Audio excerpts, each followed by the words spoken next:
La planète a un problème plastique. Sur les milliards de tonnes produites, une très faible partie, moins de 10%, ont été recyclées.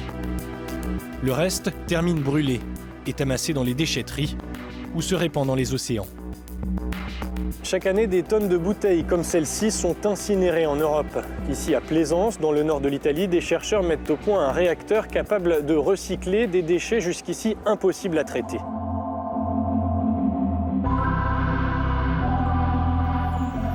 Direction le laboratoire de Green, une start-up fondée par Maurizio Crippa, un inventeur italien persuadé de pouvoir fermer la boucle du recyclage.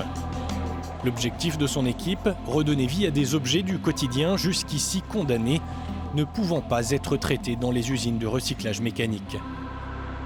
Le recyclage mécanique ne fonctionne que sur de très bons matériaux. Des emballages alimentaires, typiquement des bouteilles incolores comme celle-ci.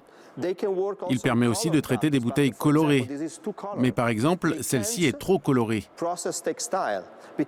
Il ne peut pas travailler le textile. On peut produire des vêtements à partir d'une bouteille, mais on ne peut pas produire de bouteilles à partir de vêtements.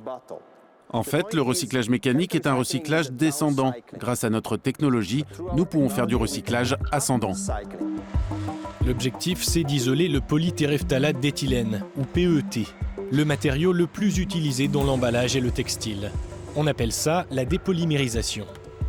Ici, elle est accélérée grâce à un réacteur micro-ondes, qui est l'élément clé de ce prototype. Cette machine permet de fusionner les caractéristiques d'un système mécanique avec la force du processus chimique accéléré par des micro-ondes en une seule machine. Le sésame, c'est ce liquide visqueux. Une fois purifié, on peut en extraire du PET vierge qui servira à produire du plastique ou des vêtements. La boucle est bouclée. Le projet a remporté le prix Radar de l'innovation 2018, remis début décembre à Vienne, à l'occasion de l'ICT.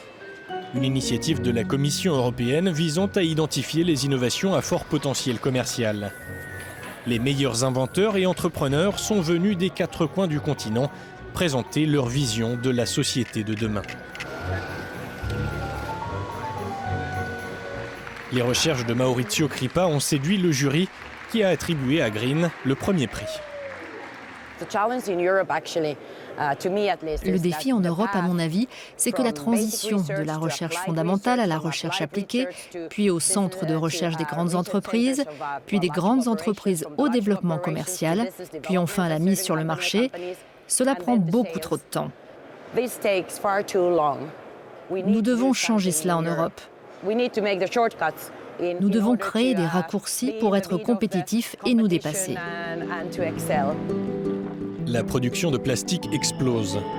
Augmenter son taux de recyclage, c'est réduire notre dépendance au pétrole nécessaire à sa fabrication. C'est aussi une opportunité financière pour les industriels de l'emballage, du textile et du recyclage. Green peut regarder fièrement l'avenir avec la construction d'une machine d'une plus grande capacité, courant 2019.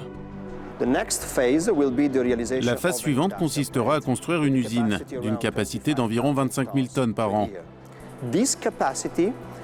Cette capacité peut constituer une solution pour la collecte de déchets d'une zone urbaine de 2,5 millions d'habitants.